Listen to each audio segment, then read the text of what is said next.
Okay, kia ora and good afternoon, everyone. Welcome Taupō District Council chambers this afternoon. The last physical meeting of this particular venue. So, joining in with us, Councillor Karen Fletcher online. Kia ora, Karen. Could we just all stand for the opening prayer, please? Tua ki te Māori o te whenua. Tua ki te mana o te tangata. Tua ki te pono, te ara, ki piki, ki eki, ki te ue taipia. Thank you very much.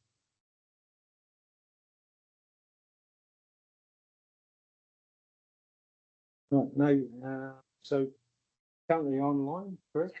And so if everyone can speak nice and loudly into the speakers, to be much appreciated.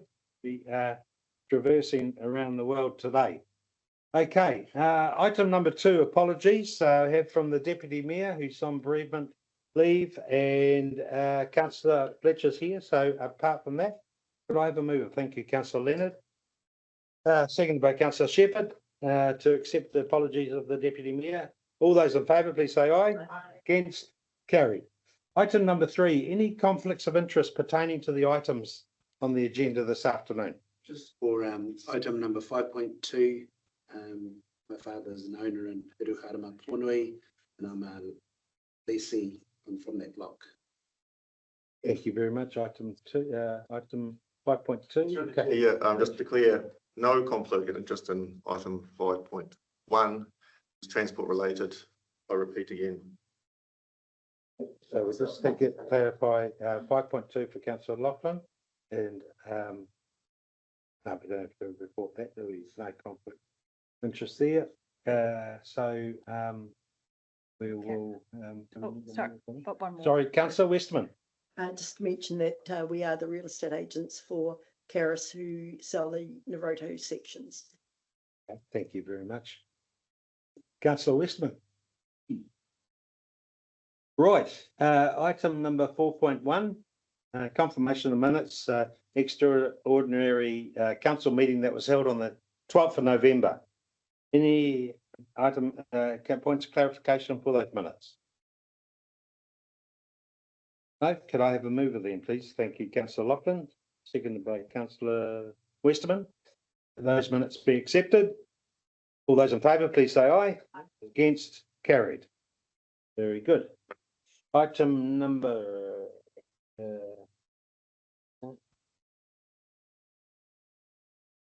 item number 5.1, Lake Terrace, Mangamanu Drive, new roundabout linkage to Pukenāmu Road.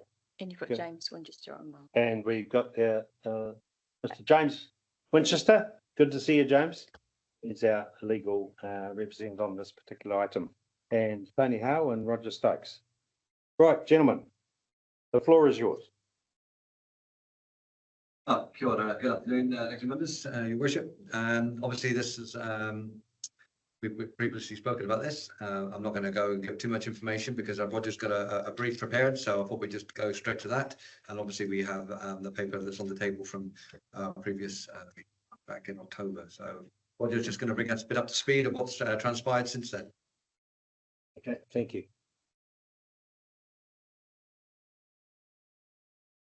Good afternoon, Your Worship and Councillors. For the benefit of the record, I'm Roger Stokes, Infrastructure Manager, and my team are responsible for the roading and the transportation functions of Council. This item 5.1 on page 7 of your agenda is a continuation from item 5.1 at the 29th of October meeting, which was left to lie on the table with officers charged with providing further information. The original agenda item is attached again here as attachment 10. The report and the recommended resolution is unchanged. You will see that there is an extensive list of attachments, with item 1, the addendum, being the responses to the 4 questions posed in the resolution of the 29th of October. That's probably the most important document there, perhaps, being the summary of matters. The addendum report is a collective effort and has had input from a number of council officers, including resource consents and the legal team. Attachments 2 to 6 are copies of excerpts, which are just not necessarily the full consents, but excerpts of the transportation sections of the resource consents requested, and a copy of the land use consent for the land or property at 1A Pukinamu Road. The land or consent was first taken out in the name of the TDC property team and was later transferred to Mr. Landell after he purchased the section from council. You will see there's a copy of it included, and that's, as I said, that's the land use consent, effectively giving urban rights to what was a rural zone section. Also attached to item 9 is further legal advice on the question of the Lakeside Terraces roading access by James Winchester.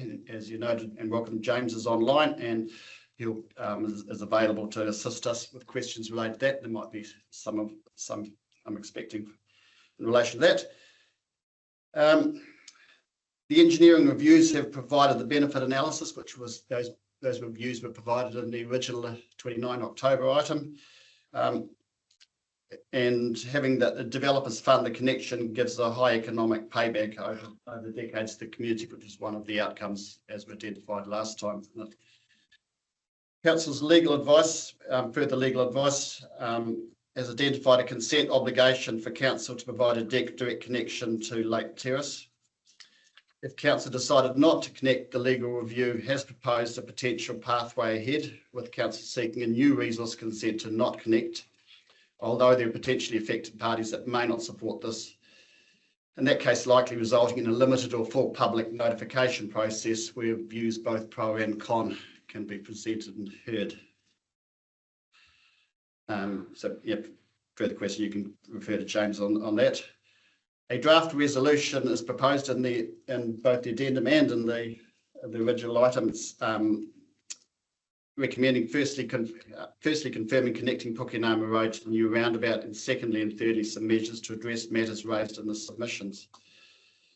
Reminder, the recommendation 2 proposed that council would permit the residents to do an entrance or gateway feature on the road reserve. And noting there's no council funding has been provided for that unless council saw fit to allocate something towards that purpose. As a final summary of the core issue for myself as manager responsible for transportation, is a situation of about 130 to 30 kilometres of extra travel every day travelled by the community.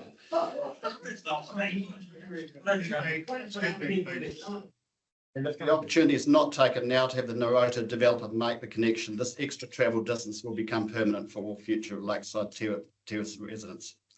For the councillors, they will need to weigh this up along with the community views. Along with Nigel McCaddy, James Winchester and other officers who assisted with this report, so I'll try to assist with any arising questions. Thank you, Roger. Anything to add, Tony? Oh, through your worship, only to add really that obviously there's been quite a bit of information. Obviously we've heard from residents, we've followed up legal review, we've received obviously further legal opinion from the local residents, hence why we've got James online. So if there are any last minute legal queries from the elected members, then obviously James is available for any of those questions. Happy to take any of those. The resolution is still on the table, worship. Thank you, Tony. Any questions or queries, councillors? Wants to start. James, have you got any? Oh, sorry, Councillor Campbell. Oh, Councillor Shepherd. Oh, no, I think No. Mr. Winchester. Yeah, Mr. Winchester. James, good afternoon. Anything to add there by yourself? Well, I've provided 2 pieces of advice, which I understand are before councillors. Thank you, Your Worship. I think those pieces of advice speak for themselves. I'm happy to answer any questions people have about the legal position, but I don't have anything in particular to add. Okay, thank you. Councillor Campbell?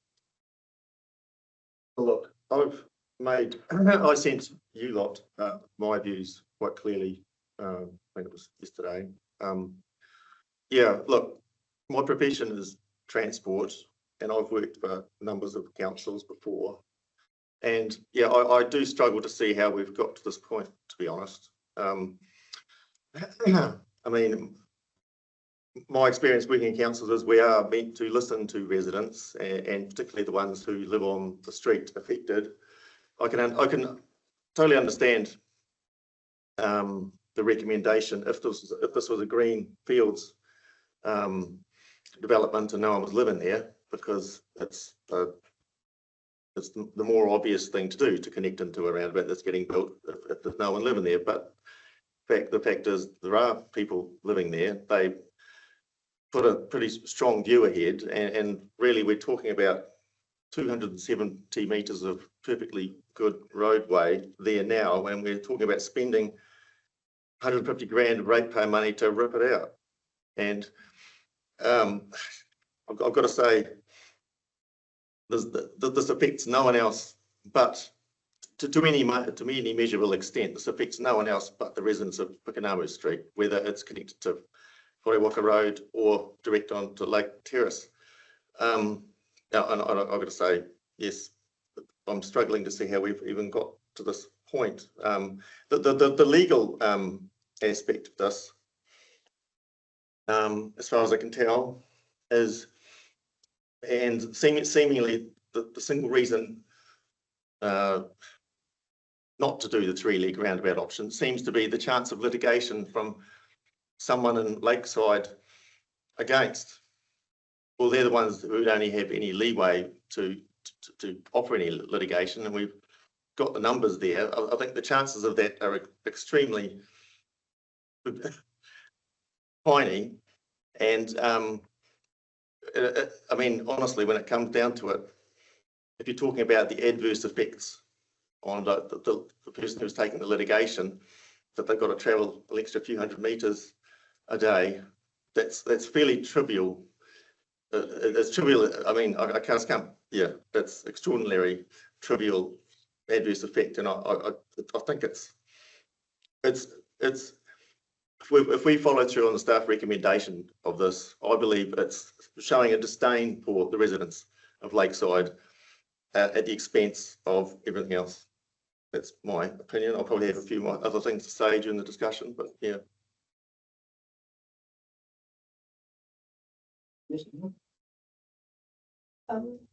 I've just got a logical sort of brain when it comes to all of this. We've got I think Richard said earlier, a roundabout to nowhere sitting there. We've got a perfectly good road that goes into the subdivision. And I know there has been the resource consent saying that the roundabout needs to go in. But then, and this is the big part of it, council have sold a section at 1A Pukenamu. Part of that section will have access halfway down Pukenamu Drive. So access is still required. And Roger, can you just confirm, are there services to that site at the moment? Surge? No, as far as where the land use consent says they've got to pay a contribution and put those in later. So they will pay a contribution along with council to have it serviced. At the time they built the house, I believe you'd have to check the resource consent. I did read it a while ago, and it had notes about paying a contribution to council when you connect based on the development contributions charges. At the moment, as far as I'm aware, there is no pipes to the site at the moment. That's as I understand it as well. And so with that, it just seems a bit strange, in my opinion, that we're going to pull up this road and cut off the access and spend the money there. So you've got a letter from Caris, the developers who are responsible for building that roundabout, saying they're not leaving the country. There must be another solution that could be on the table. And I don't think we've got all the answers yet.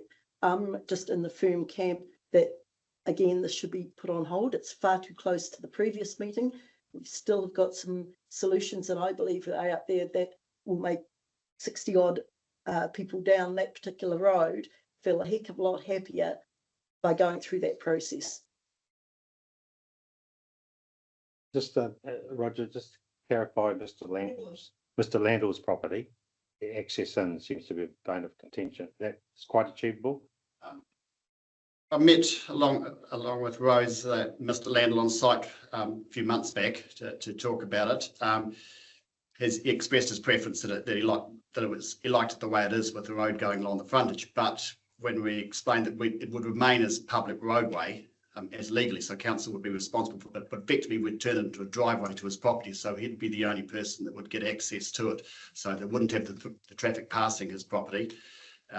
We saw that as, and we'd said we'd leave at this initially the full frontage width of his property was with a laneway road, a sealed road, so effectively we'd saw cut the sealed 7 or 8 meters, sorry, 3 or 4 meters wide, whatever he wanted along the frontage. And if later when he gets his house designed and where he builds his garage, we could, if some was surplus, we could then remove it and put it to grass, the surplus to grass later.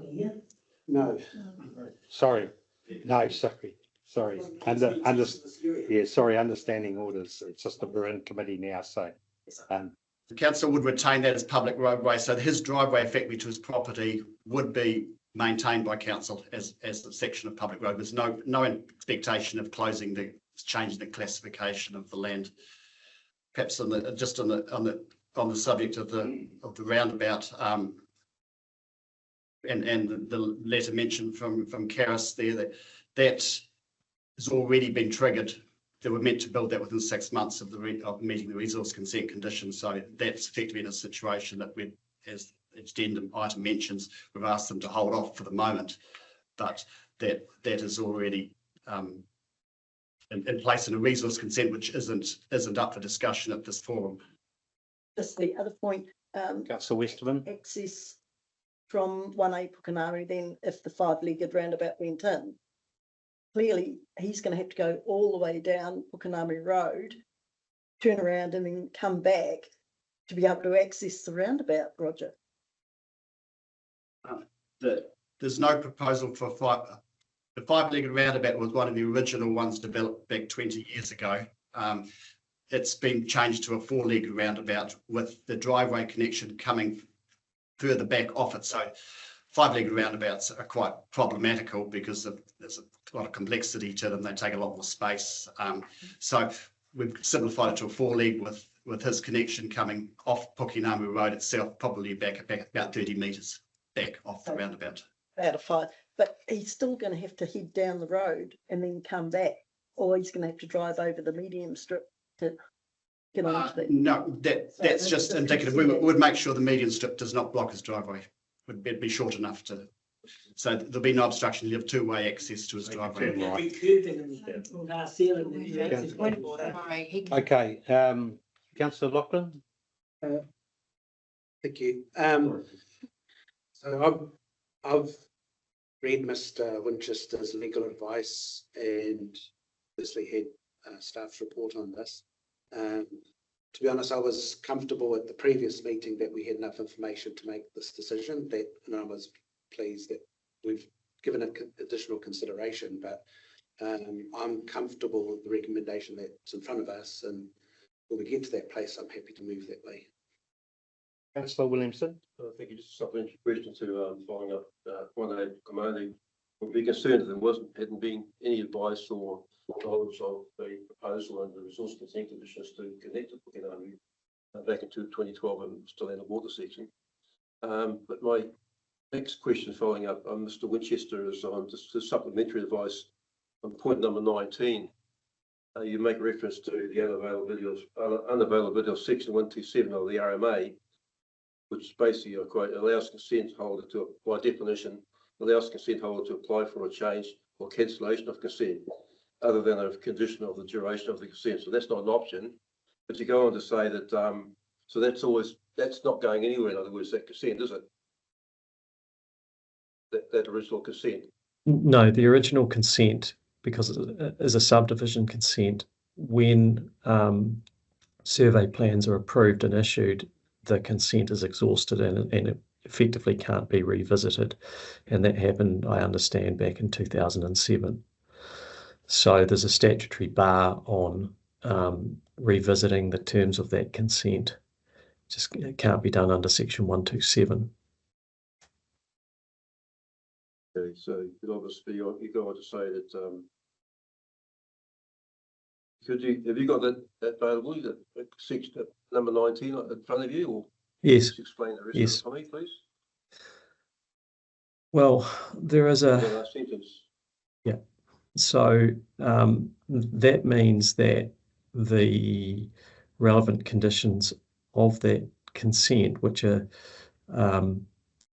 as yet unimplemented, which refer to the alternative access, are unfulfilled. And if the council wishes to make a different decision and exercise its discretion not to give effect to those obligations under those consents, then it somehow needs to take steps to, well, it doesn't need to, but it would be entirely sensible as a public body to close off that obligation by probably having to seek a fresh resource consent, which makes the Pukinamu Road access from Whariwaka Road permanent, because it's very clear in the history and the Environment Court decisions that the access from Whariwaka Road was only ever intended to be temporary. Okay, but still that the existing consent can't be cancelled.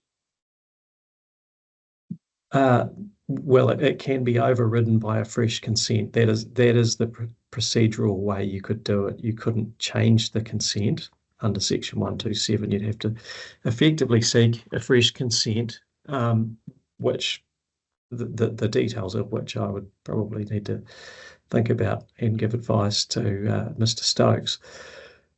But I suspect it would effectively be to provide for the existing Pukinamu Road access from Whariwaka to be the permanent access to the lakeside terraces development. Thank you. But one more question, sorry, Yes. just basically, there was an assertion, there was some assertion earlier, was my objective to the proposal that the residents of Lakeside would basically sign a waiver to say they would never contest the consent. What guarantees that not happening in the future by future residents like generational owners of those properties contesting that consent if it's still active or in place? So sorry, is that a question for me? Yeah, sorry, yes, thank you. Yes. Well, it's essentially, I would try to characterize it as a legal loose thread, and if it is an ongoing obligation and it's clear on the face of that existing consent that what is required at some stage is a new access from Lake Terrace into the Lakeside Terraces development, and effectively the removal of the Pukinamu Road leg, then people who wanted the council to comply with that obligation could impose pressure on the council to do so, potentially could go to the Environment Court and seek that the Environment Court compel the council to give effect to that consent condition and the obligation under that consent. They're potential options. So I'm not aware of there being some constraint on the residents of Lakeside Terraces from complaining about future resource consents. I haven't seen that, so that's I can't comment on that. I'll just use it Thank you, for example. Thank you, James. Councillor Shepherd. Your Worship, this is a question for you, Mr. Winchester, if that's okay. It's just following on from my colleague, Councillor Williamson's queries around the ability for residents to potentially seek legal action against council for not meeting its condition under the environmental judgment. And quite clear, it is a condition and not an advice notice. and that we have accepted that obligation. Now, if we do not meet that obligation, is it solely the lakeside residents who are in a position to challenge our decision, or is it open to other residents within the district? Because we heard from some Maunganamu residents at our last meeting who very much wanted the roundabout to be put in place. So if we didn't go along with our obligation and meet that condition, is there the potential for Maunganamu residents to challenge that decision? The short point, councillor, is that there's no standing requirement at all. So you don't need to be directly affected or demonstrate a specific interest. It's enough for any person, and it could be a person from outside the district, in theory. I'm saying in theory, there's no standing constraint. Someone could say, well, the council's got a clear legal obligation under this consent, and it's important that they give effect to it, and I'm going to trot off to the Environment Court and take steps to have the court give a direction to that effect. So anyone could pursue that action. You'd have to assume they would need to be motivated to do so and likely to have an interest, but that's not a legal requirement. Okay, thank you. That's really helpful. I'll leave that at that for now. Councillor Campbell? Yeah, just to add to that, I think my understanding of all that is, yes, if council decided not to do the roundabout at all, that the Maunganamu people would have a contention, but whether council decides to do a 3-leg or a 4-leg, that's inconsequential to them. They would have absolutely no reason to complain. Through the chair, I'll just direct my understanding to Mr. Winchester on that, because if we have an unmet obligation, the obligation is specifically to link lakeside development to Lake Terrace. That is the obligation. It's very clear. So if we do not do that, that is the grounds under which we could be challenged, not whether or not we've done a roundabout or not. Is that correct, Mr. Winchester? Yes, councillor. How you do it is obviously a matter for council. It doesn't need to be via a roundabout, but the underlying point is that the access, which was enabled via Whariwaka Road originally in 2007, was very clearly intended to be temporary and replaced by a suitable access from Lake Terrace once it came into council control and ceased being State Highway 1. So how you do it is a matter for the council, but it is the fact of it that remains, in my opinion, very clear from the conditions and from the history. Follow up from Okay, Councillor Shepherd, and then Councillor Campbell, then Councillor Westman. So if it's just so that I'm clear, the only way to remove that obligation that exists to connect Lakeside to Lake Terrace is to apply for another resource consent to remove that obligation, and that would be determined, I guess, through the RMA process.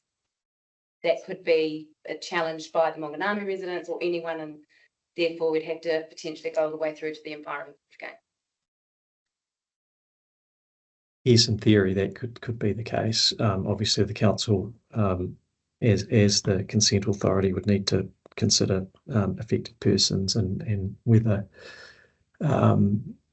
limited or full notification was required. But the most logical way to address that unmet obligation would be to seek a fresh resource consent, because there are a few other legal mechanisms available under the RMA. Obviously, the council could do nothing, but that wouldn't resolve the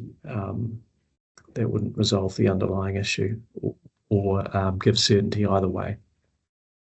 Thank you very much for that.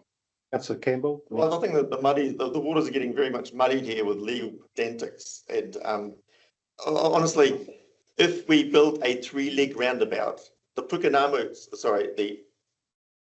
Ngātaroto side have absolutely no reason to complain whatsoever because they get their roundabout.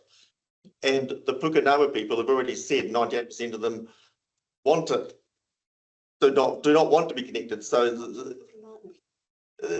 who has reason to complain and spend money and litigate the council for something that doesn't really affect them? I'm at a loss. Councillor Westerman.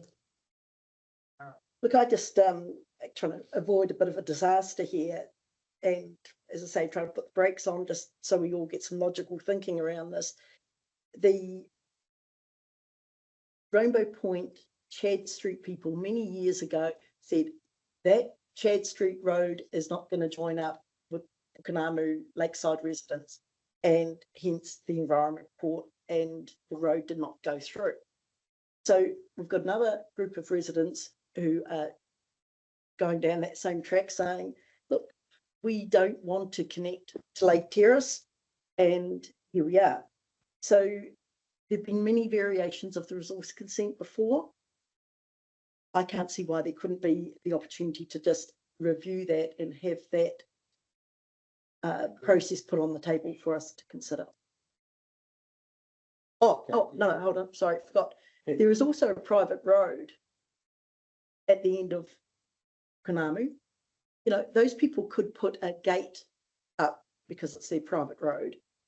You're going to have caravans and boats, and I don't care how many signs you put up there to say no access to the lake. You're going to have caravans and people with boats going down there thinking they're going to have boat access. And then you try to turn around. I think I've been down there in a car, tried to turn. It can be quite congested during the middle of summer. And I think it's just going to be a huge problem for council. It's going to come and bite us on the bum. Okay. Any other commentary? Councillor Loughlin. Just on the same place, Your Worship. I mean, we've got some clear legal direction, advice, and some clear technical advice from our staff. I mean, the discussion around we could change the consent, and the reason why that's not an option being presented is because of the, you know, $600,000 to $1 million. You can keep quiet, thanks. And so I'm happy to see if anybody would be interested in seconding the resolution and testing it. So I think we've done more than enough discussion, engagement, and everything else on this matter. No, we invite something to our title, so we can't. Okay. Okay. So are you happy to move the recommendation? Do I have a seconder, please? The recommendation has been moved. If everyone else has finished, actually. Oh, Yeah. The council's on the gate. Yeah, seconding. Excuse me. Sorry. We're speaking on David Trewavas. We get sick of that. Okay. So we. Stop. You go there. Yeah. How are we supposed to have a good debate when we've got? Yeah. Yeah. Okay. Seconded. So it's been moved and seconded. Do we have anyone want to speak against the resolution? Oh, Councillor Campbell. well, I had another point I just wanted to add in there. I did ask my own questions about ongoing costs, because the argument seems to be that the council would be saving the cost of 270 metres of roadway maintaining and also, well, the travel time and the vehicle emissions. That's where a lot of those costs came. I mean, I want to say the residents are happy to put up to the increased travel times and vehicle emissions and wear and tear. So that's on them. And I know that was part of the consultant report. But I did ask a question. How much does it cost to maintain that stretch of road, 270 metres? I really got down to the maintenance cost. The maintenance cost comes down to an average of, this is based on the $3.7 million maintenance cost budget for the entire district. Based on that, the annual cost to maintain 270 metres of general roadway is $1,300 a year, somewhat more because it's asphalt, and that includes curbing, footpaths, lights, soakage, stormwater. And I did also ask a question, because they've got in their corridor solutions estimated the cost to replace the Pukenawa pavement with like for like at $9,000 a year, $9,500 a year. averaged over 40 years. Yeah, well, I did ask the question, when is the next large sum cost coming up? And the answer I got is Pukenama Road asphalt contract is about 17 years old and now showing signs of weathering with shallow surface cracks apparent. It's not on the immediate street rehabilitation program list, but is expected to require a new surfacing waterproofing coat within 5 years. So that's not replacing the pavement, is it? So it's we're not saving much that I can tell. Sorry, councillors, Okay. I'm not sure if you're looking for a reply, but I guess, and just speaking in defence of the team, you passed a resolution at the last meeting seeking 4 items for staff to come back, and that's exactly what we have done. So just clarifying the process. Cool. Councillor Rankin and then Councillor Williamson. I find myself in a really unusual position. In fact, I don't think this has happened in my 3 terms on council, but I have found that this group has made comments and had behaviour that's absolutely obnoxious. I have been really offended by many of the things they've said, and I find that that has influenced my thinking so much that I think for the first time I'm thinking of abstaining from a vote because it has influenced me so much. They are not elite, they are not special, they are part of this community. And if people drive down their street to sightsee, so do they in all of our streets. If there are riffraff anywhere, then we're all exposed to exactly the same thing. And I do not think of the people that are in this community as riffraff anywhere, that are not entitled to drive down any street they want to.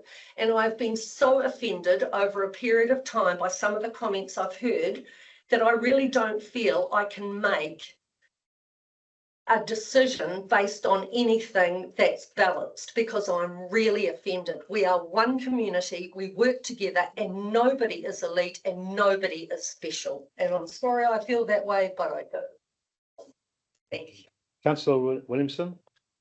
I think you was going to mention that, but just to add to that, in terms of actually, I'm very disappointed, actually, but annoyed actually some of the commentary around about this being a legacy project. The only legacy is it's being conditioned going 20 years and some aspersion that it's a personal legacy project within council. I find that quite horrendous, quite offensive.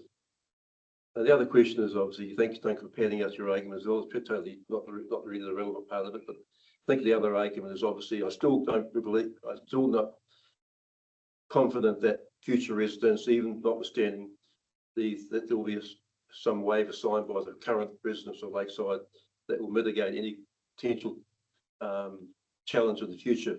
I can't accept that. So, and the cost of going through another resource consent through the Environment Court at the time will be horrendous, the cost. So that's all I want to say. Thank you, Councillor Williamson. Councillor Campbell. Yeah, look, just say, look, perhaps I just have a thicker skin than some others around here, but I think we are somewhat missing the forest for the trees, and our focus should be enabling local democracy. The people affected are these people who live in the street. They've given us an overwhelming view, perhaps or not always perfectly expressed to everyone's satisfaction at the time. But I mean, that's what we're here for. That's our obligation under the Local Government Act, is to enact local democracy. That's what we're supposed to be doing.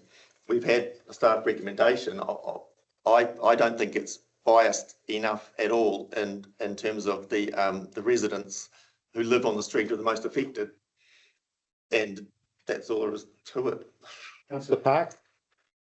Thank you, Your Worship. I'd just like to concur with Councillors Rankin and Williamson. It's been very disappointing, the amount of unfortunate behaviour of adult members of our community around this issue, and it's actually been quite upsetting in some instances. I'd also just like to add that Councillor Campbell actually emailed us before the last meeting saying that he believed that peer pressure had been applied in the Lakeside Residents Association, and so I have to balance one side of conversation with another, and I'm not. I don't think I Yeah, you have. You Well, you can have. point it out. I Well, don't. you sent it, so you find it. Councillor Sorry, Parker, get back to you with that. I'm sorry, I'm talking. Step, Point of order. That's, I did not say that. Well, okay, you can and object to I'm that, happy- so I'm happy to I'll report try it. that information, yeah. I'm not sending it back to him. He's the one who wrote it. But I just think that we need to get on and do things that are right for our district. This is about public good versus private good. This is about an immediate affected area versus a whole different couple of suburbs, including the wider transporting network and around the whole EUL, Naroto, all along. So I just think that we have to do what is right for the bigger picture and not succumb to bullying or threats of legal action. Okay, all right, so there's been a recommendation moved and seconded. We'll put it to the vote. I think there's been enough discussion. All those in favour of the recommendation, please say aye or hands up. Hands up. Aye. Hands up. Recommendation is moved. Thank you. Right, I'll just have a 5-minute adjournment now, just to get ready for the red zone. Oh, sorry. So could just have those in favour, please, up. Those in favour, please. 1, 2, 3, 4, 5, 6, 7. And Karen, Right. Karen's a hand. Right. Do you need to record those against? And those against? Councillor Westerman and Councillor Campbell, And those abstained. and those abstain? No, I didn't. No, you didn't abstain. I'm sorry to have to do this, Yeah. but I am officially serving you. Thank you very much. All right, meeting adjourned for 5 minutes, thanks. Okay, we'll carry on. 5.2, Billy, Acacia Bay Trailer Park lease. Billy, thank you for being with us and waiting. Nice to see you. And Greg, welcome.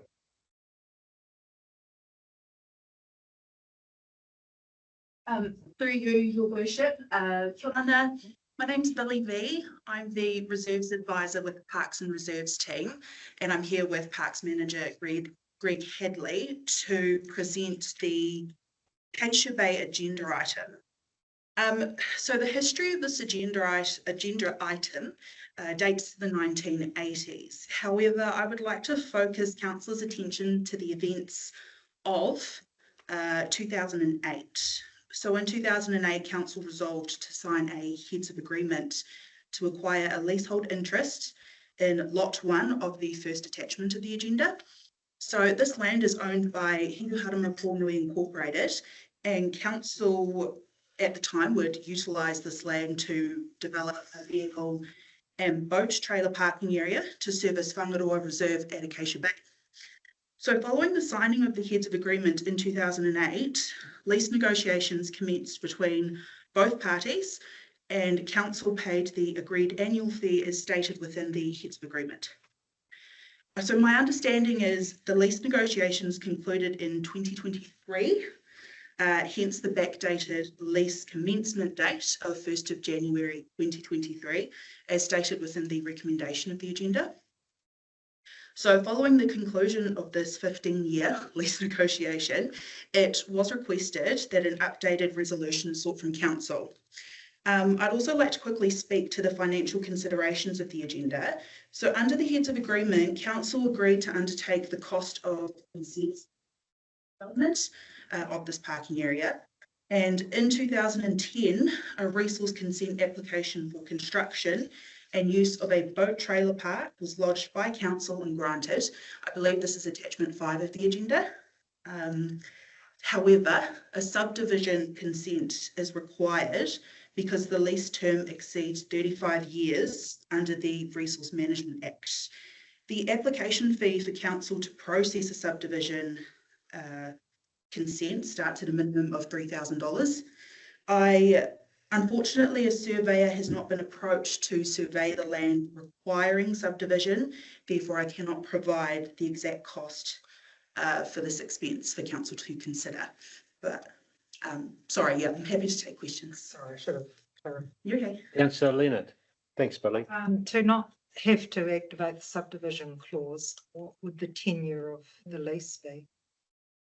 Through the chair, 35 years, less than 35 years. Yes. Councillor Park?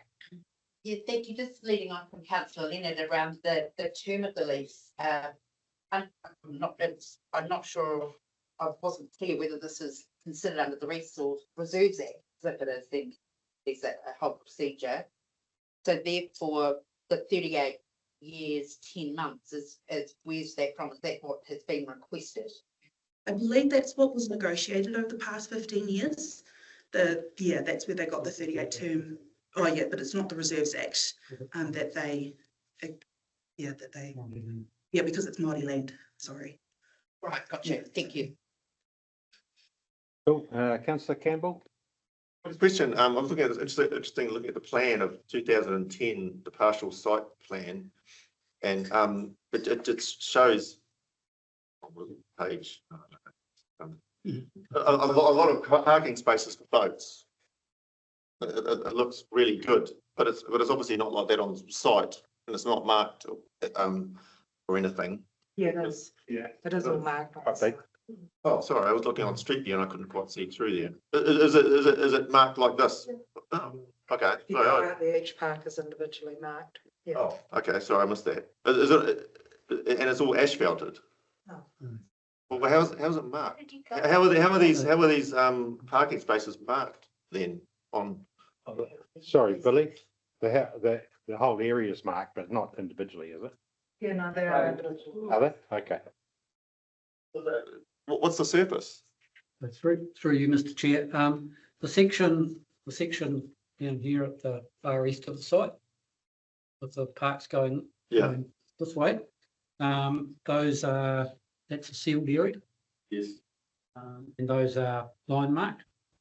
And then there's some that are delineated going further back up. So this is all grass now. The whole left of it is grass. And they're delineated with like half round posts. Oh, okay. I obviously couldn't see it. It was really some of those are missing further up. Oh, okay. But that's how it's generally laid out. Right. Okay. Sorry about that. Okay. Any other questions, Billy? Councillor Shepherd? I'm just going back to term because I see that the rental is slightly over what we've budgeted for, as well as these additional costs. Is there the opportunity to reduce the term so that we don't trigger those? And I realise that this has been negotiated to a point, but is there a way to reduce the cost burden on ratepayers by reducing the term?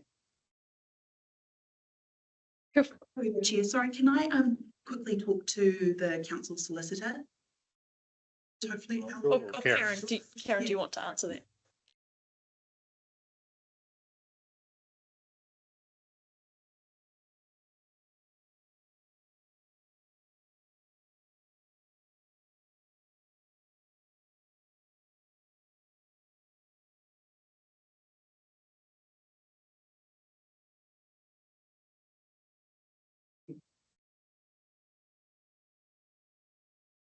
Oh, thank you. I'm not sure if it could be renegotiated. Sorry, I can't confidently answer that question. So then what is binding us to this term? Because we haven't signed a lease. The heads of agreement in 2008, we acquired a leasehold interest in the land. So that's, I would say that's what's binding council to this lease. So I want to use this area too. Yeah, it's the only boat parking there within Kui, the Acacia Bay south ramp is very highly used. Oh, I understand that. I understand the importance of the lease. I'm just trying to save some money. Yeah. Okay, so the query is, sorry again, Councillor Shepherd, does it need to be so long? Yeah, probably 35 years. Okay. Yeah, So 35 years be. have you talked to the clients at all, Billy? No, I haven't spoken directly to the solicitors for Hiri Haram Wonui. I believe it was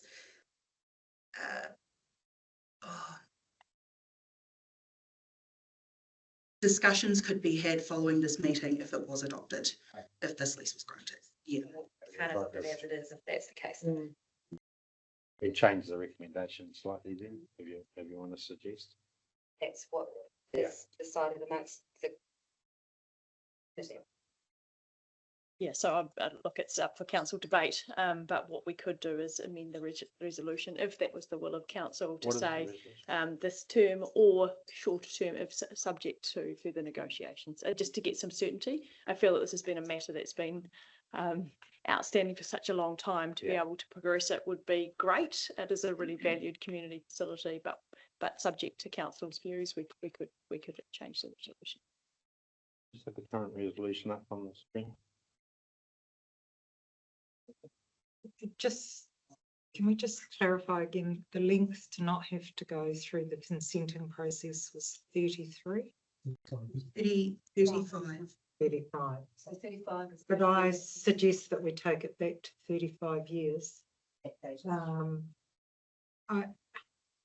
Much to many comments around the table, this is a really valued spot to be able to park. I don't know what would happen in that part of our district if there wasn't boat parking like there is there. The way that the ground is actually divided up for boats to park, it means that it's used effectively and efficiently because you're forced to park appropriately, which means you don't end up with a huge mess over summer. So if we could take it out of that needing to consent and have it at the appropriate time, would be great to secure it. Through the chair, sorry, it would have to be 34 years, 364 days. I would like it changed to 34 years and however many days that was. We change it, got that, Karen? Thank you. So just looking at Julie, so we've done a heads of agreement to do the full term. So obviously, we would need to discuss this with them, whether they're happy to reduce the term. So yeah, I was just trying to, Danny, Councillor Lachlan, apologies, you've been able to read my face pretty clearly.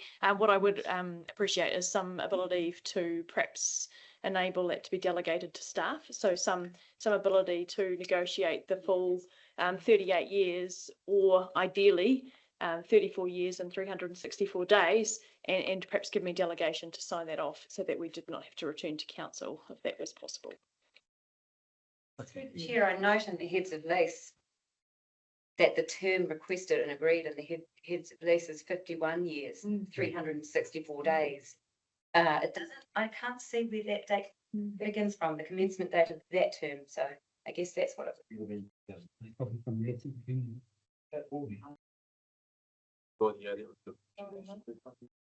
probably from the date this was signed. Nigel?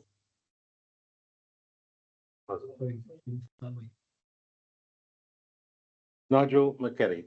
Sorry, just to clarify, I think that the 10 to 51 years comes from the Māori Land Act because that's the 52 years is the disposal period. So that's probably why that informed that term.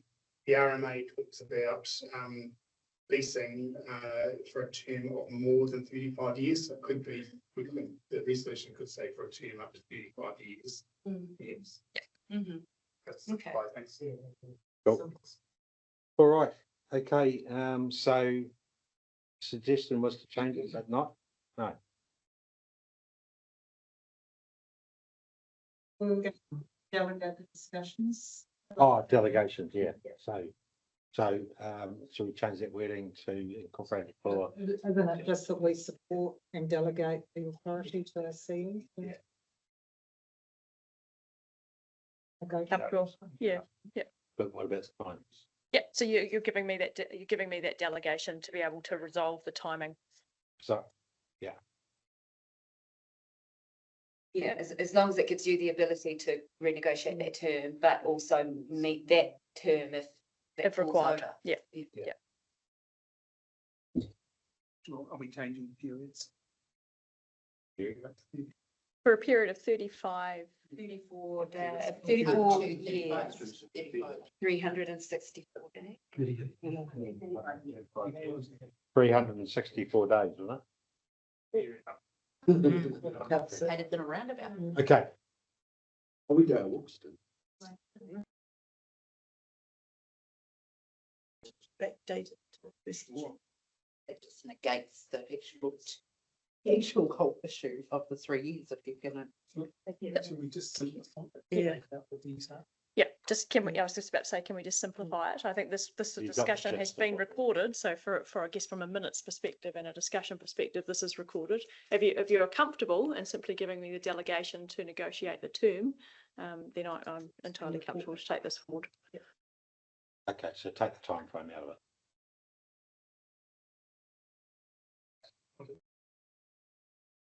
That out. Billy, you happy with that? So let's read it out. Council delegate authority to negotiate the agrees. I don't know. Delegate authority to the CEO. Yeah. Yeah. Negotiate the lease.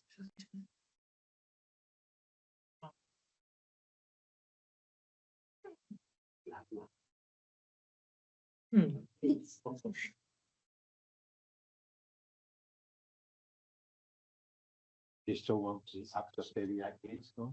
Yeah. No, I think it's the next, that's the next thing.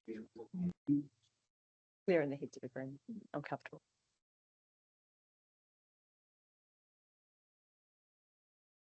Okay, so there's the line 3. Billy, is that all right? I want the 35 in there. Why don't you take that out? Up to 35. Because otherwise Julie's going to negotiate it. Yeah, exactly. She's going to negotiate. So give her, yeah. So I would give you 50, take 35 out and then give me the delegation if it's, otherwise I'd have to come back. Yeah. So just finish it incorporated? Yep. Take that. Take For that. the provision of.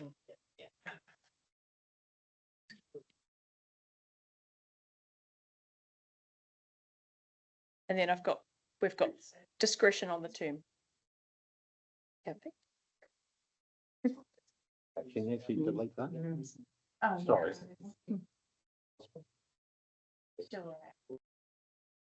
Oh, God. Yeah.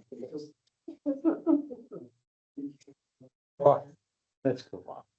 Okay, delegates authority to chief executive to negotiate the agrees to the lease of part land and identifies situated on the Acacia Bay Road, labelled lot 1 of Parahamui subdivision from Parahamui Incorporated for the provision of public vehicle and boat trailer parking to service Tongariro Reserve. Is that correct? All those names correct, Billy? Yes, thank you. Yes. Very good. Okay, we got there. Could I have a mover, please? Thank you, Councillor Shepherd. Seconded by Councillor Rankin. All those in favour, please say aye. Aye. Against? Carried. Thank you very much, Billy. To the chair, Your Worship, while I've got some interested members in the public gallery there, I'd just like to raise a brief 30-second urgent item. No, sorry. No, we're running behind schedule now. Order, Your Honour. Sorry, Your Worship, point of order. In our standing orders, we are allowed to bring an urgent. Sorry, 5.3. Where council chambers are there? 5.3. External funding application for the Owen Delaney Park upgrade project.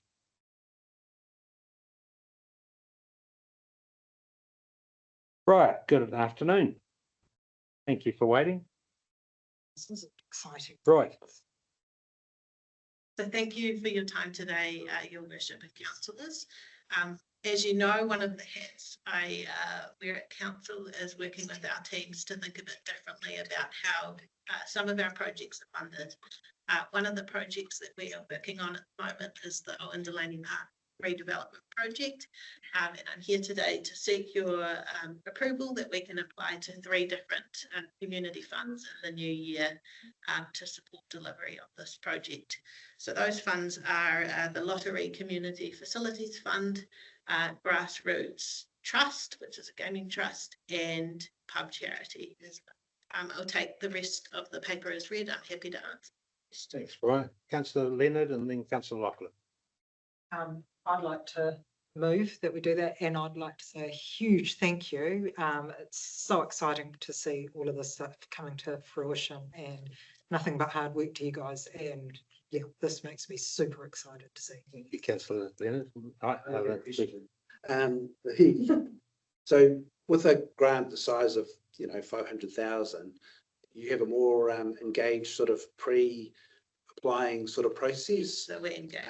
Without putting you on the spot, do you get some vibes that our criteria would be meeting their criteria? So we would meet their criteria? We definitely fit their criteria. It all comes to how. I know there's a lot of competition for funds. It's very competitive at the moment. We, as I've said in the paper, we meet their criteria and what they're looking to support in an application. See them being a decision maker in that fund. Thank you. Thank you, Councillor Lachlan. This has been moved by Councillor Leonard. Councillor Shepherd. As the elected member on the steering group, I too would like to congratulate you. I know I put a bit of pressure on at the beginning to try and find some third-party funding, and boy, have you delivered. So I'm glad that Councillor Leonard has moved, and I'm very happy to second. Very good. Thank you, Councillor Shepherd. Any other commentary? Been moved and seconded by Councillor Leonard and Councillor Shepherd. Good work, Bryce. Keep it up. Much appreciated. All those in favour, please say aye. Aye. Against, carried. Thank you very much. Right. Your Worship, I would like, Your Worship, No, I'd I'm like not. to read out a portion of our statement, please. And I'm telling you, you are in breach of them. Can I just read the sentence? I will, Chair has although the out final of say. time. The chair has the final say. You've read You are in breach 17.4. of the orders, Your Worship. Can I read them? 5.4. No, Councillor. Sorry. Councillor, no. Although out of time for a notice of motion, a member may bring an urgent matter to the attention of the Be meeting. quiet or you'll have to leave the premises. Sorry, sir. Read that, Chairperson. So if he says no, then it doesn't happen. Oh, okay. Item 5.4. Thanks, Hadley. The law. Not the law. Hadley, good afternoon, Hadley. So this item 5.4 relates to two trustee positions that are currently vacant on the board of the Destination Lake Taupō Trust, otherwise known as DGLT or Destination Great Lake Taupō. Given the timing of where we're at in the year and the process that will take place to appoint external trustees, we're recommending that two councillors be appointed to the board until such time as we can get some external trustees on the board. So I'll take the item as read. Happy to answer any questions. Thank you very much, Hadley. Appreciate that. Do we have volunteers? Any volunteers? We've obviously got a couple of economic trust representatives. My view would be ask if they would happy to continue in that process. Through Chair. Councillor Campbell. So where are we going with this? I'm reading between the lines the intention for greater guidance of DGLT. Two vacancies. That's all we're doing. Sorry? Filling two vacancies temporarily. With councillors. Elected, which we did not have before. We did not have. Read the agenda item. There are spaces vacant, too late to do proper long drawn out process. So who were the elected members on the panel before? Councillor Greenslade, Councillor Rankin and Councillor Park. So the suggestion is that Councillor Greenslade and Councillor Park continue on as an interim membership for you. That was moved that way. Move. And I'm happy to second it. Thank you. So it's been moved by Councillor Lachlan, seconded by Councillor Rankin. Councillor Park and Councillor Greenslade are appointed.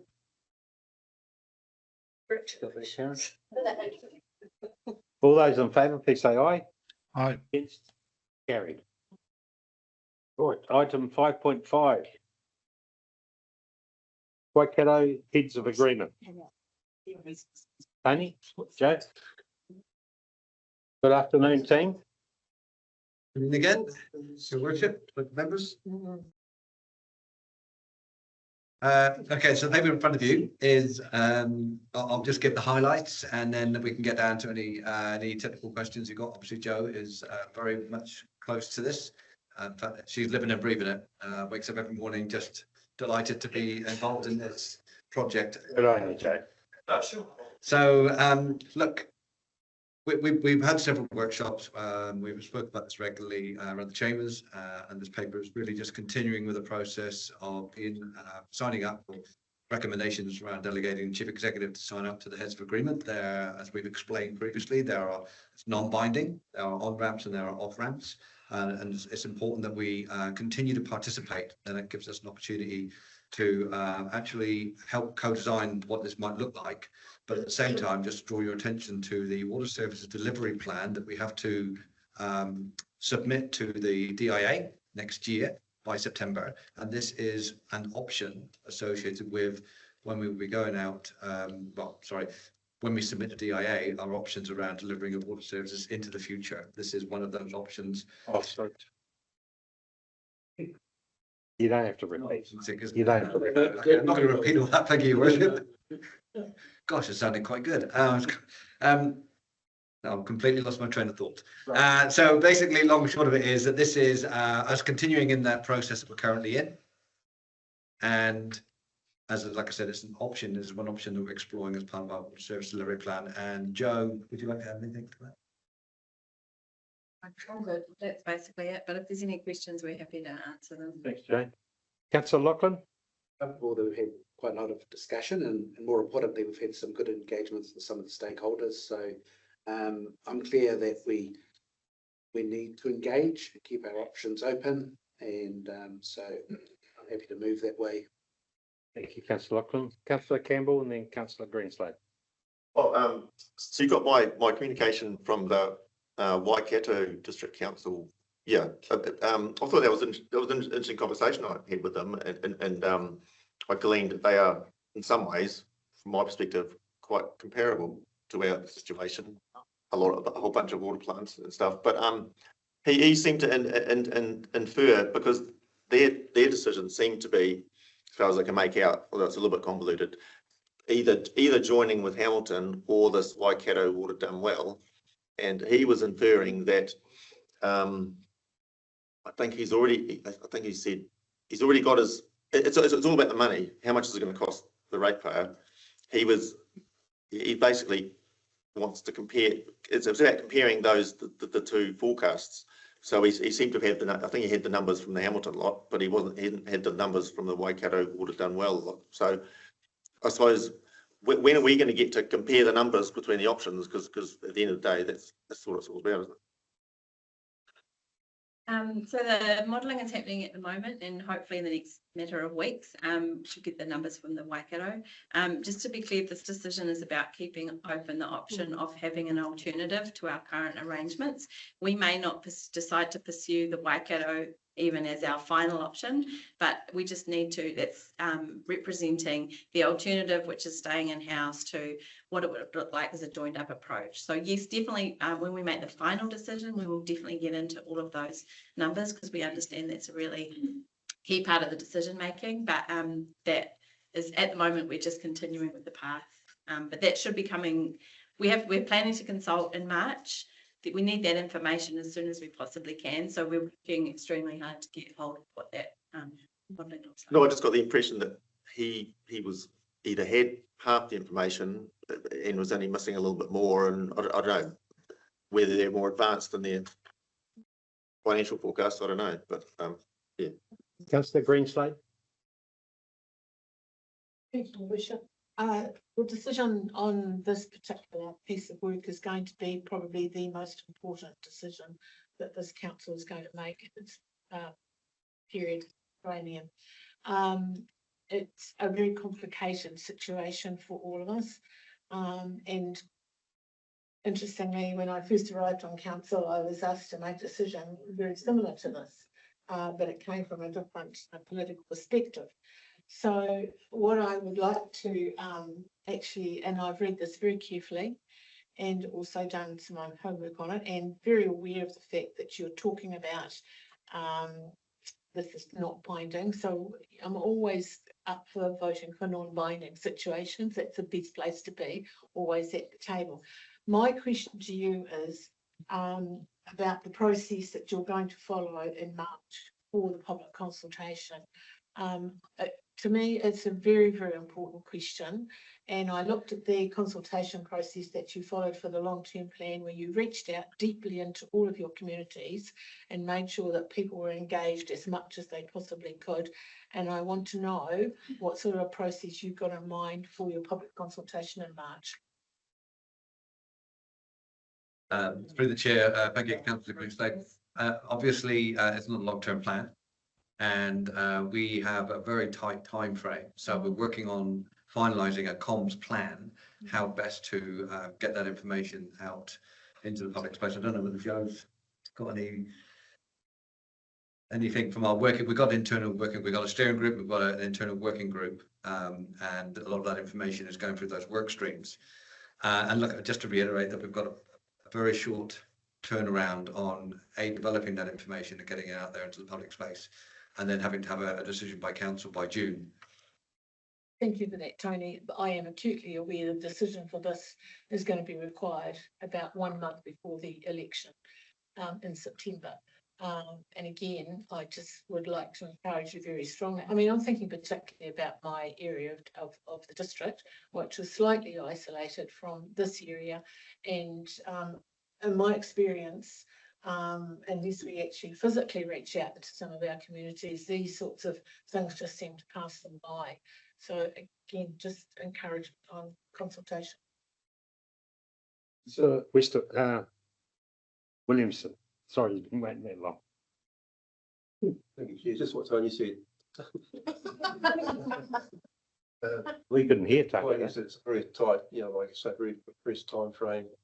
And we're still, like, as Julie's team and Joe is still developing what the service delivery plan analysis of it anyway, to go out with that option, along with the Zoom with the second option with the orders, Waikato orders done well. So I'm very, as part of the steering with Anna and Kevin and Karen, I'm happy with the direction of travel, and I'm happy to. Did you move the recommendation, Danny? Or? I said I was happy to move it in. We'll have the second today. Second by Councillor Williamson. Councillor Shepherd. I am very keen to investigate all options to ensure that we get the best possible deal for the ratepayers. So I'm going to vote in favour. And I'm very pleased to see that there are many off ramps as well. We don't have to go along the entire ride, that we can opt out at a point where we decide that we no longer want to continue down this track. So I'm happy on that basis. Councillor Park and then Councillor Campbell. Yeah, just through the chair, much like Councillor Williamson and Councillor Shepherd, I'll definitely be voting in favour of this. I understand that the steering group meets quite regularly, but the staff are probably doing 3 times as much as that without steering group, with elected members, that is. So firstly, thank you for everything that you're doing and at the speed that it's being done, considering everything else that is happening at the moment. And please don't go anywhere. We need you, and yeah, you have my full support in going ahead to see the next stage. I think that we've been given definite direction from this government and the Department of Internal Affairs that for us to, whatever decision we come to after consulting with our community, to show that we've considered all options and we can offer good argument and due diligence around what they're wanting us to do versus where we may end up is really, really important. So thank you. Councillor Campbell. Yeah, just comment. What it's worth. Yeah, I mean, we're looking at options. I perceive there probably is peer pressure, I'll use those words again, peer pressure to join the bigger group. Yeah, and of course, there's some benefits in being part of a bigger group and everything, but I mean, at the end of the day, it's meant to come down to what's the best value for the ratepayer. So yeah, I'll just reiterate the obvious, but anyway. All right, Jay, sorry. I agree, with this getting the best bang for buck money. We don't make assumptions either. We're going with these 2 options, maybe 3, possibly, definitely 2. Joe? Yeah, I'd just like to, through the chair, just respond to one point to Councillor Greenslade. Just talking, we are being really, really mindful as we plan the consultation, as we move into that phase next, not just to go out and ask which option the community prefers, but to try to get some really meaningful feedback about what the priorities are, so that it can, when we come to around this table to make the actual decision, you guys have got some actual as valuable data as we can get you. at that time. Thanks, Jay. Councillor Campbell. Yeah, while we're on the subject of water, I suppose I've had a question put to me. When is this council going to have a staff paper or elected member debate about the topic of fluoride? No, that's clear. I've had the question put to me, so. Yes. I don't think we can answer that now, Tony, can we, or no? Well, it's not a part of the Waikato Right. Heads of Agreement. Well, just a moment, Tony. Through the chair, I haven't been asked to produce anything in that respect, and I think we've had this conversation around the chambers a couple of times informally, and it's with the Ministry of Health. Well, I've just been moved. Yes, we had three. Been moved by Councillor. That's the degree of seriousness. Second, Councillor Williamson, correct, John? Thank you, Reverend Westwood. The 1, 2 and 3 up there. All those in favour, please say aye. Against, carried. Thank you, Tony. Thank you, Joan. And abstention from Councillor Leonard. Thank you. 5.6, proposal for insurance coverage on underground assets addressing increased risk exposure. Sarah and Louise, good afternoon.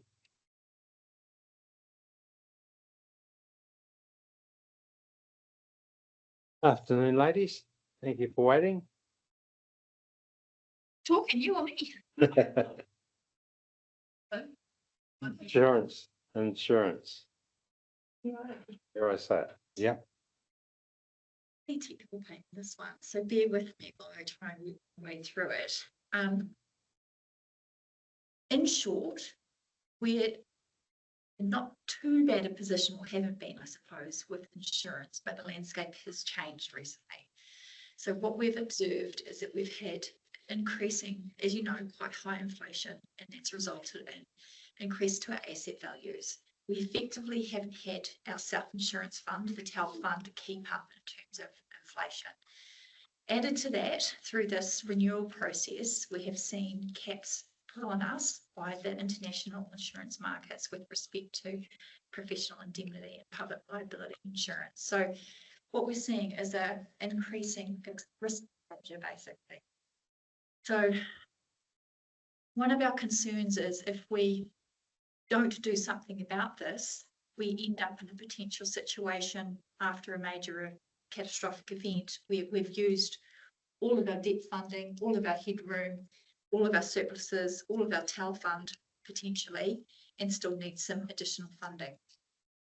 So when we look across our entire risk portfolio, we've looked at what else we could do to try and access additional insurance markets and minimise our overall risk. And one insurance market that we haven't tapped into yet, which our other councils do, is obviously the underground infrastructure insurance. That covers for natural catastrophe events and flooding only. So this proposal, basically, in short, presents to you an option to take out underground insurance for our infrastructure that we haven't had previously. The cost is around $320,000 this year for premiums. And there are a couple of assumptions that go with that. One of which is that we can piggyback off the BOCLAS group placement like we have for all of our other insurances. Second is that when we go to the insurance markets, they actually have capacity, or they have space in their books basically to provide that insurance. And the third is on the assumption that central government continues with its essential infrastructure fund, which is where after a major catastrophic event, it pays 60% of reinstatement and recovery of critical infrastructure basically, and councils are left with the remaining 40%. So that would mean, for example, $100 million loss, insurance would pay for the 40%, and we would be expecting central government to pick up the 60 million. We know that there's quite a lot of change happening in the broader insurance landscape. We've seen increased exclusions. We've got asbestos exclusions, got quite significant Building Act exclusions, and as you've seen, for the first time, they've put in a $45 million cap on Building Act related claims for our primary layer, which hasn't been there before, and that's to be shared amongst 37 other councils. So if you could take, for example, some of the recent claims that haven't come to fruition yet through engineering fraud and things, that would get gobbled up pretty quickly. We do have, just to be really clear, we do have a excess layer that kicks in once that primary layer is exhausted, and that is still in place. But to try and put it in plain terms, how our insurers have explained it to me, because I like things simply, the cap applies in such a way that, imagine, so under our insurance, we have $15 million available up to us for professional indemnity and public liability. But that is capped amongst that 37 at 45 million. So imagine in a given financial year, councils A, B, and C, which aren't us, each go out and have insurance claims in excess of 15 million. And then we're the fourth council off the rank. When we come to place our claim for up to 15 million on our primary layer, it means that there's no money left in that pot because it's already been used up. This is for Building Act related claims. However, our excess layer will still kick in. That is, I don't know what the threshold for that is, 145, up to 145. So we will have a gap between that. So basically we're exposed up to 15 million if other councils claim on that group fund of 45 before us. So I just wanted to make it really clear to you what the actual risk exposure is before you make any decisions. Although through the chair, that's only in case you had insurance cover in the first place. So if it was a leaky building, for instance, or another cover that was excluded, then you have no cover in either your primary or secondary layer. So sorry, that's a big probably just one thing I did want to add, because I seem to be the numbers lady. I went back as far as I could online to get, in our systems to get records that weren't paper-based. That was to a long-term plan that was about 20 years ago. At the time when we self-insured, our waters assets were worth about 117 million, and our TEL fund was worth about 55. So doing the math, it was it would pick up that whole funding. And I think as we've seen the gap grow, and as we've done this work around insurance, that's where we've, again, like Louise said, we've figured out there's a significant gap there, and something that we thought we'd investigate what it would look like to cover. And that's what we're proposing here today. Yeah, and just to further a couple more numbers to throw at you. So the premium for this year is 320,000-ish. We do have a cost savings elsewhere in our insurance budget, and that's because we've seen a softening in the insurance market for the first time in about 7 years. So we had projected the increases that we'd seen historically when we did the LTP, but we've been fortunate enough that there's been a flattening of that this year, so we do have some surpluses to offset that. So we're looking for about 100,000. Councillor Lachlan, then Councillor Leonard. Thank you for that. Feels like we were talking about this just the other day.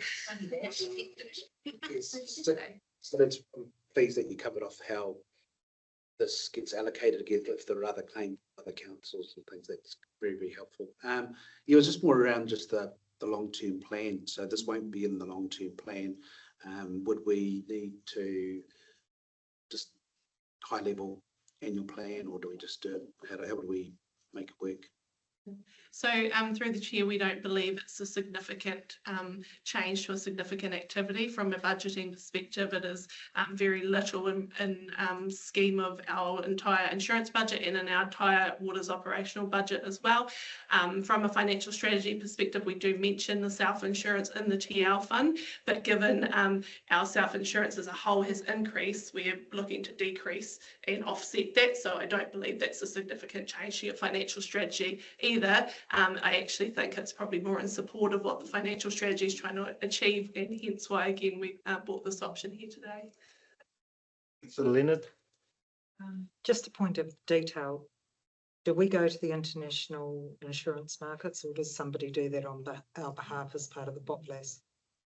The latter. So Aon is our broker. So on behalf of actually a number of councils, I think probably 37, because they have different LAS groups throughout the country. They go to various markets, London, Singapore, Australia. It's been really challenging. We nearly didn't get any cover this year.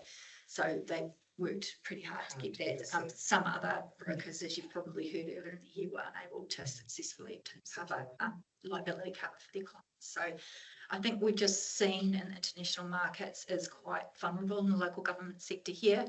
Kind of joint several liability, last man standing, seemingly limitless pockets. And so, you know, obviously when they insure us, our insurers take on some of that risk as well. So they just want to manage their exposures in that place at the moment.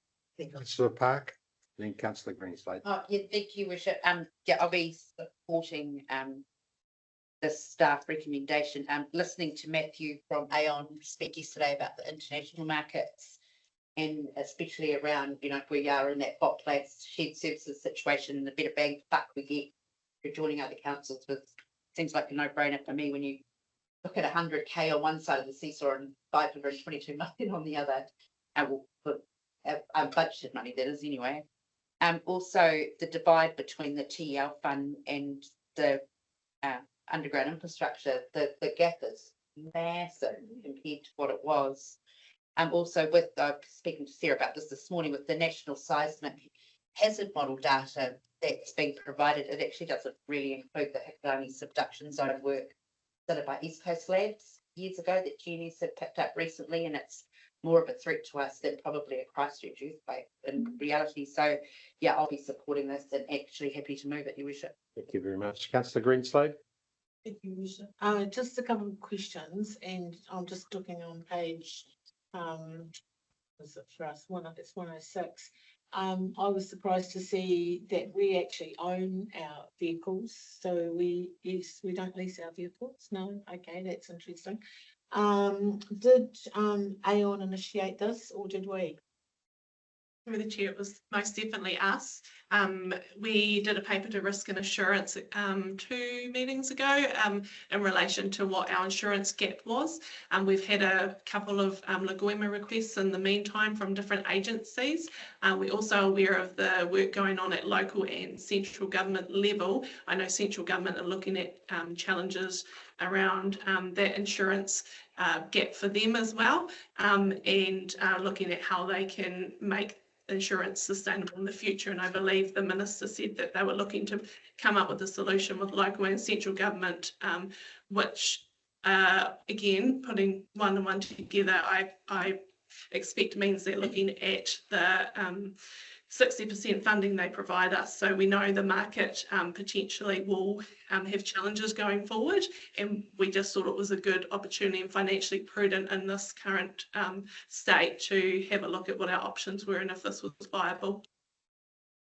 I was at a local government zone 2 meeting, and we did have explained to us the difficulty for New Zealand to get insurance on the back of the stuff that we've had going on in the last few years. I think a catastrophic event, and you're sort of looking at it across the whole district, entirely unlikely, and there probably wouldn't be any of us left anyway to be worried about insurance when you're talking about this huge right across the whole district, because we are talking about the whole district, Mangakino right out, down, south, absolutely everywhere.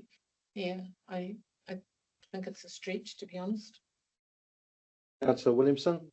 Thank you, Wish. I support, full comments around the logical reasons for paying out the insurance. Obviously, TEL Fund's done the job for the last many years. That, from a historical point of view, to reserve that community fund for that TEL Fund for community reasons, whatever that may be in the future, is a great thing to do, particularly from a community perspective as well. Councillor Campbell. Okay. So we're not in one of the highest risk earthquake zones of New Zealand. I know that much. Yeah, through the chair, I think Louise did put that in the report, and I think there's about a 2% chance of an earthquake that was of higher strength than Christchurch, so 2% chance every year.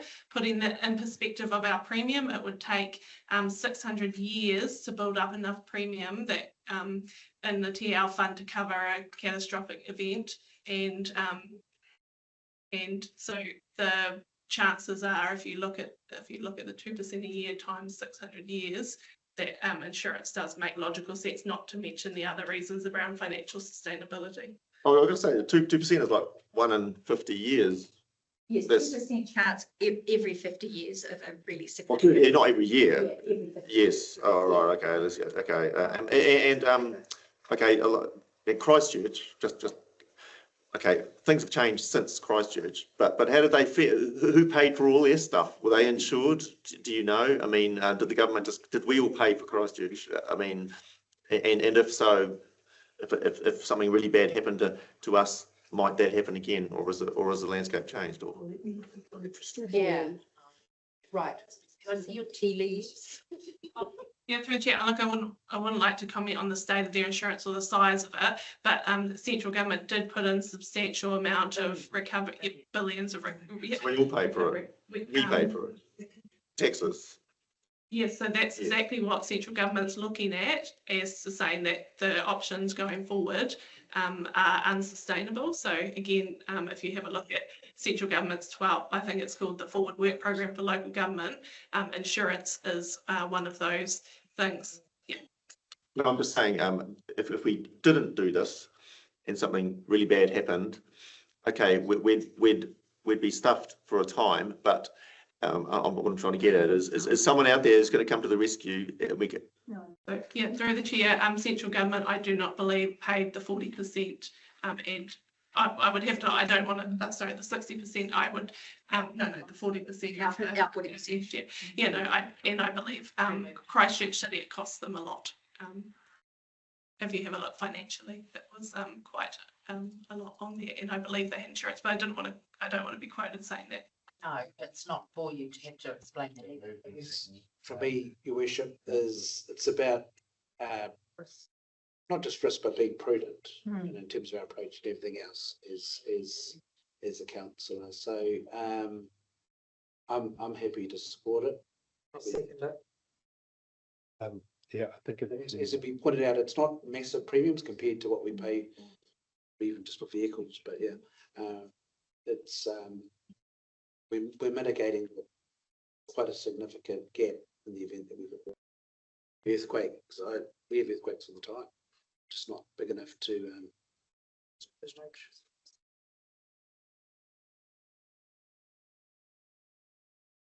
Okay. Thank you, Danny. Thank you. One last time. It's on the floor. Yeah, I mean, so this isn't going to affect rates. Is it heard? Yeah, everything affects rates. Yeah, but through the chair, it's got 0.1% of a impact on rates for next year. Yeah. Okay, it's been moved by Councillor Park and seconded by Councillor Williams. Was it? Oh, sorry. Councillor Lachlan. The 1 and 2 there. All those in favour, please say aye. Against, carried. Thank you very much, ladies. Appreciate that. It's a difficult subject. And, Item 5.7. and I might actually just suggest Louise might as well stay at the table if she wishes. Yeah. So the 5.7 is the council performance report. The reason this is on here today is we do not normally give you a performance report in December, but I have talked a few times now about changes to the format of that council report. I'm trying to make it more quantitative so you can see trends, you get an opportunity to see what's happening with data over time. What we have been doing is providing you a verbal update on highlights and challenges. This is a chance to give you the same information you've had pretty much previously in terms of the data, but in a different format.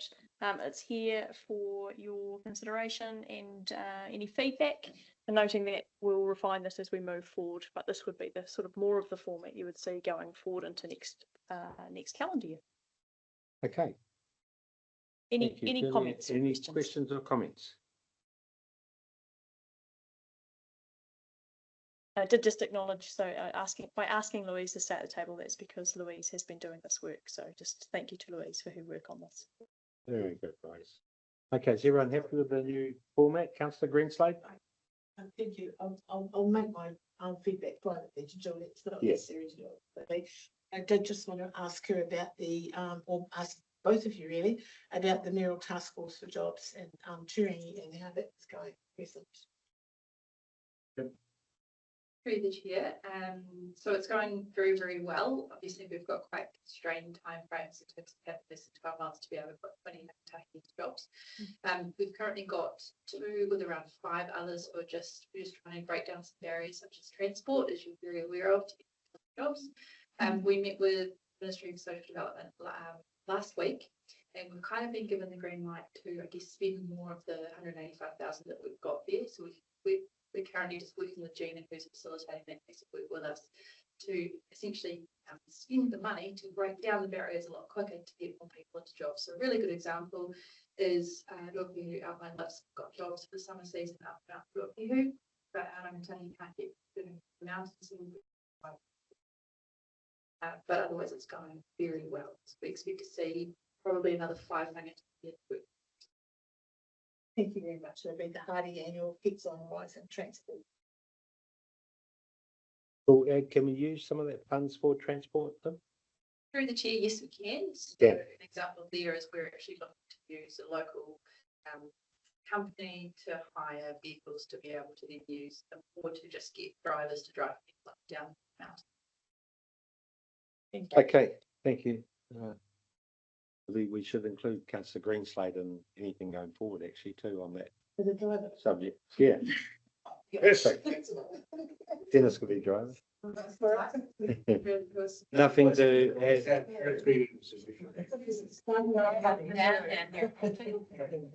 Nothing there, Louise, to the change of format. Everyone's happy with that. That's great. Thank you. Nothing further to add, Madam CEO? No, nothing further.